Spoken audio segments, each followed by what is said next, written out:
Assalamualaikum warahmatullahi wabarakatuh. Selamat pagi teman-teman, selamat pagi Ibu dosen MK Linguistik Umum. Mudah-mudahan dalam kesempatan kali ini dalam keadaan sehat walafiat dan diberi kemanfaatan atas segala kegiatan yang kita lakukan. Langsung saja, kali ini kami akan mempresentasikan makalah linguistik umum yang berjudul Dasar-dasar Semantik, yang kali ini akan dipaparkan oleh saudari kita Uji Anugrah dan Nailul Alfiah. Kepada relasi makna adalah hubungan semantik antara satu satuan bahasa dengan satuan bahasa yang lainnya, dapat berupa kata, frasa, klausa, maupun kalimat.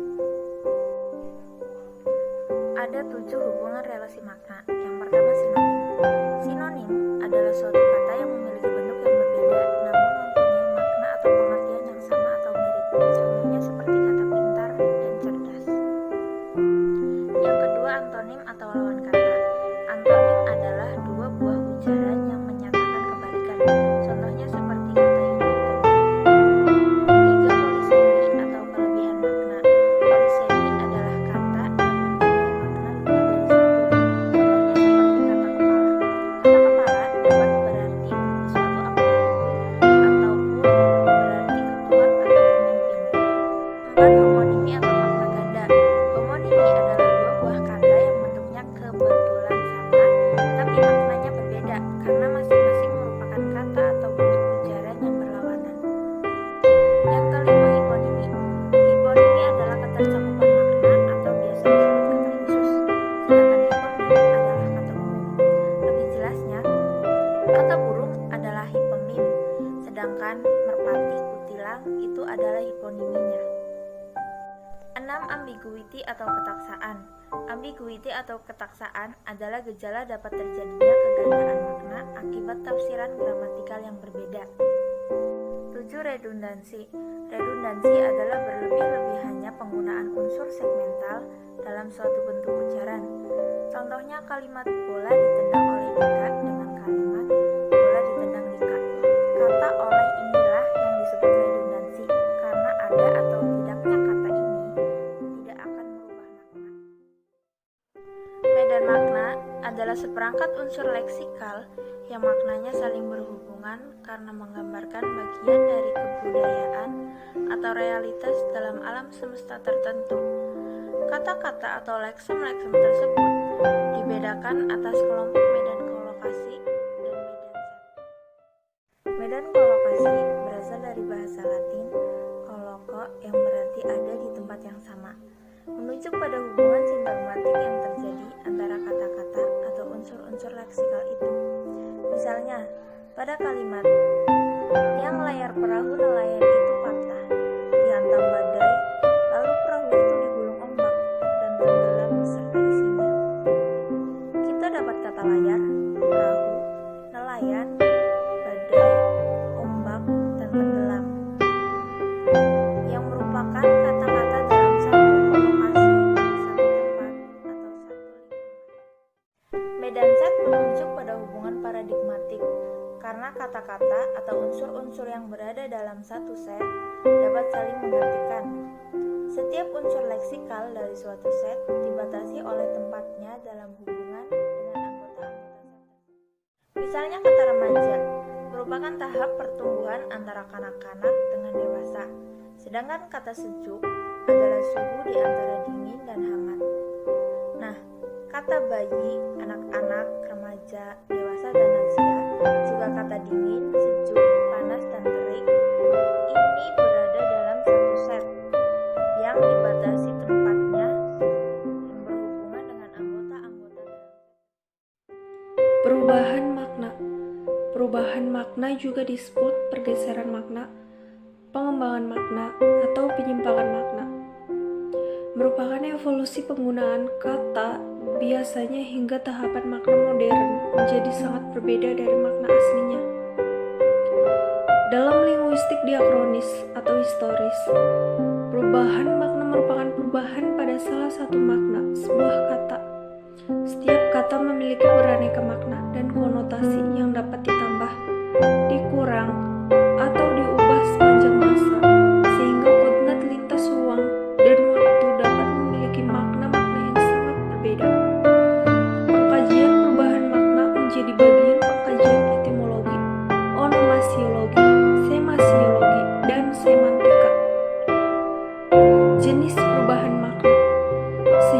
skema klarifikasi telah diusulkan untuk mengelompokkan perubahan makna. Skema yang diterima luas dalam dunia akademis berbahasa Inggris adalah gagasan Bloomfield 1933. Penyempitan, perubahan dari tingkat supraordinat ke tingkat subordinat. Contohnya, skyline dulunya secara umum bermakna cakrawala, tetapi di Amerika Serikat sekarang menyempit maknanya menjadi cakrawala yang dihiasi gedung-gedung pencakar langit. Perluasan, terdapat banyak contoh nama produk yang digunakan untuk menyebut produk yang serupa secara umum, seperti Kleenex. Pengguna semacam ini disebut generonimia. Lihat generikisasi. Metafora, perubahan berdasarkan keserupaan pada sesuatu. Contohnya, broadcast aslinya bermakna menebar benih. Dengan perkembangan radio dan televisi, kata ini diberi makna baru semacam sinyal audio dan video. Di luar lingkup pertanian, sangat jarang yang digunakan broadcast dengan makna aslinya. Metonomia, perubahan berdasarkan kedekatan ruang atau waktu. Contohnya, jauh, pipi, rahang bawah. Sinekdoke, perubahan berdasarkan hubungan keseluruhan bagian. Penyebutan kota-kota besar dengan maksud untuk negara atau pemerintahnya merupakan kesepakatan umum dan contoh dari sinekdoke. Sinekdok, jenis metonomia yang mengaitkan hubungan bagian dengan keseluruhan. Contohnya hands, tangan. Pada idiom all hands on deck, ke seluruh tubuh. Idiom ini berarti semua orang harus terlibat membantu. Hiperbola, perubahan dari makna lemah menjadi kuat. Contohnya, kill, menyiksa, membunuh. Melosis, perubahan dari makna kuat menjadi lemah. Contohnya, Astound, tersambar petir, memberi kejutan. Degradasi, contohnya, knife, bocah, pelayan, pria, penipu, dan hina. Elevasi, contohnya, kenaik, bocah, satria. Selain itu, pengelompokan menurut Blank 1998 juga banyak dipakai. Metafora, perubahan berdasarkan keserupaan antara konsep. Contohnya, mouse, hewan pengerat, perangkat komputer. Metonomia, perubahan berdasarkan persentuhan antara konsep. Contohnya, horn, tanduk binatang, alat musik. Pengkhususan makna, pergeseran makna naik dalam taksonomi. Contohnya, hufir, tahnya, merupakan kesepakatan umum dan contoh dari sinekdoke. Sinekdok, jenis metonomia yang mengaitkan hubungan bagian dengan keseluruhan. Contohnya hands, tangan. Pada idiom all hands on deck, ke seluruh tubuh. Idiom ini berarti semua orang harus terlibat membantu. Hiperbola, perubahan dari makna lemah menjadi kuat. Contohnya, kill, menyiksa, membunuh. Melosis, perubahan dari makna kuat menjadi lemah. Contohnya, astound, tersambar petir, memberi kejutan. Degradasi, contohnya, knife, bocah, pelayan, pria, penipu, dan hina. Elevasi, contohnya, kenaik, bocah, satria. Selain itu, pengelompokan menurut Blank 1998 juga banyak dipakai. Metafora, perubahan berdasarkan keserupaan antara konsep. Contohnya, mouse, hewan pengerat, perangkat komputer. Metonomia, perubahan berdasarkan persentuhan antara konsep. Contohnya, horn, tanduk binatang, alat musik. Pengkhususan makna, pergeseran makna naik dalam taksonomi. Contohnya, Hufir antara istilah superordinat dan subordinat karena monopoli anggota prototipikal dari suatu kategori dunia nyata. 3. Alasan sosial, situasi persentuhan bahasa dengan dampak nirdermakasi. 4. Pra dan postskriptifme, bahasa institusional dan institusional. Contohnya, pra dan postskriptifme, bahasa legal dan kelompok sebaya yang bertujuan dermakasi. 5. Sanjungan. 6. Cemoohan. 7. Bahasa penyamaran, salah nama. 8. Tabu, konsep-konsep yang tabu. 9. Alasan indah resmi, penghindaran penggunaan kata yang secara fonetis serupa atau sama dengan kata-kata bermakna buruk. 10. Alasan komunikatif resmi, penghapusan bentuk-bentuk tertaksa dalam konteks kata kunci, pertentangan homonimik dan pertentangan polisemik. 11. Perbaikan kata-kata. 12. Panjang kata yang berlebihan. 13. Kesalahan penafsiran secara morfologis, kata kunci etimologi rakyat, penciptaan keterbukaan dan perubahan dalam kata. 14. Alasan logis resmi, kata kunci regularisasi leksikal, penciptaan konsosiasi. 15. Kebutuhan akan keplastisan, penciptaan suatu nama karena alasan menonjol. 16. Ciri khas antropologis atau suatu konsep emosi tertentu secara antropologis yang dimiliki suatu konsep ciri khas alami. Ciri khas beralasan budaya akan suatu konsep kepentingan budaya. Perubahan referen, perubahan di dunia, perubahan cara pandangan terhadap dunia, perubahan dalam pengelompokan dunia, prestis atau tren. Karena sifat prestis yang dapat pada bahasa atau varian bahasa lain, pola-pola pembentukan kata, atau titik-titik perluasan makna. Penghisap debu bermerek Hufir, segala jenis penghisap debu. Pemindahan kohiponimis, pergeseran makna horizontal dalam taksonomi. Contohnya, kebingungan akan kata mouse dan red dalam beberapa dialek bahasa Inggris. Antifasis, perubahan berdasarkan aspek konstruktif dari suatu konsep. Contohnya, perfect lady dengan pengertian wanita tunasusila. Swastonomia, perubahan konsep dan makna kata menjadi lawan kata yang melengkapi. Contohnya, bad, buruk, sebagai makna siang dari baik. Swek konversi, pengungkapan dalam kata suatu hubungan menggunakan dua ujung dari hubungan yang bersangkutan.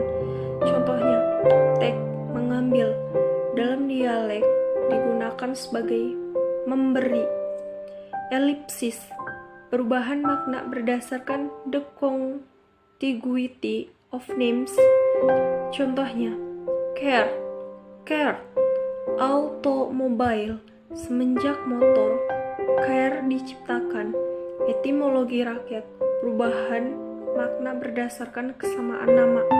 Contohnya, contredens dalam bahasa Prancis mulanya berasal dari contredens dalam bahasa Inggris.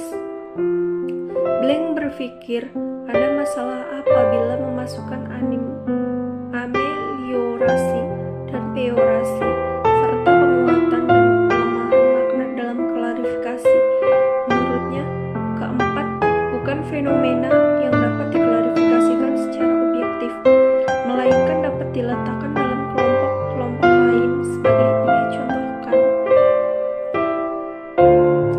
Penyebab terjadinya perubahan makna: tekanan burit, tekanan psikologis, tekanan sosial budaya, tekanan budaya atau ensiklopedis. Daftar ini dimutakhirkan oleh Brezaga 2004 dan sedikit menjadi lebih banyak. 1. Kekuburan makna: kesulitan dalam mengelompokkan referen atau menemukan kata yang tepat untuk referen sehingga memporadukan sebutan. 2. Dominasi prototipe: perbedaan samar antara istilah superordinat dan subordinat karena monopoli anggota prototipikal dari suatu kategori dunia nyata. 3. Alasan sosial: situasi persentuhan bahasa dengan dampak nirdermakasi. 4. Pra dan postskriptisme: bahasa institusional dan institusional. Contohnya, pra dan postskriptisme: bahasa legal dan kelompok sebaya yang bertujuan demarkasi. 5. Sanjungan. 6. Cemoohan. 7. Bahasa penyamaran, salah nama. 8. Tabu, konsep-konsep yang tabu. 9. Alasan indah resmi: penghindaran penggunaan kata yang secara fonetis serupa atau sama dengan kata-kata bermakna buruk. 10. Alasan komunikatif resmi: penghapusan bentuk-bentuk bertaksa dalam konteks kata kunci, pertentangan homonimik dan pertentangan polisemik. 11. Permaikan kata-kata. 12. Panjang kata yang berlebihan. 13. Kesalahan penafsiran secara morfologis, kata kunci, etimologi rakyat, penciptaan keterbukaan dan perubahan dalam kata. 14. Alasan logis resmi, kata kunci, regularisasi leksikal, penciptaan konsosiasi. 15. Kebutuhan akan keplastisan, penciptaan suatu nama karena alasan menonjol. 16. Ciri khas antropologis atau suatu konsep emosi tertentu secara antropologis yang dimiliki suatu konsep ciri khas alami. Ciri khas beralasan budaya akan suatu konsep kepentingan budaya. Perubahan referen, perubahan-perubahan di dunia, perubahan cara pandangan terhadap dunia, perubahan dalam pengelompokan dunia, prestis atau tren. Karena sifat prestis yang dapat pada bahasa atau varian bahasa lain, pola-pola pembentukan kata, atau titik-titik perluasan makna.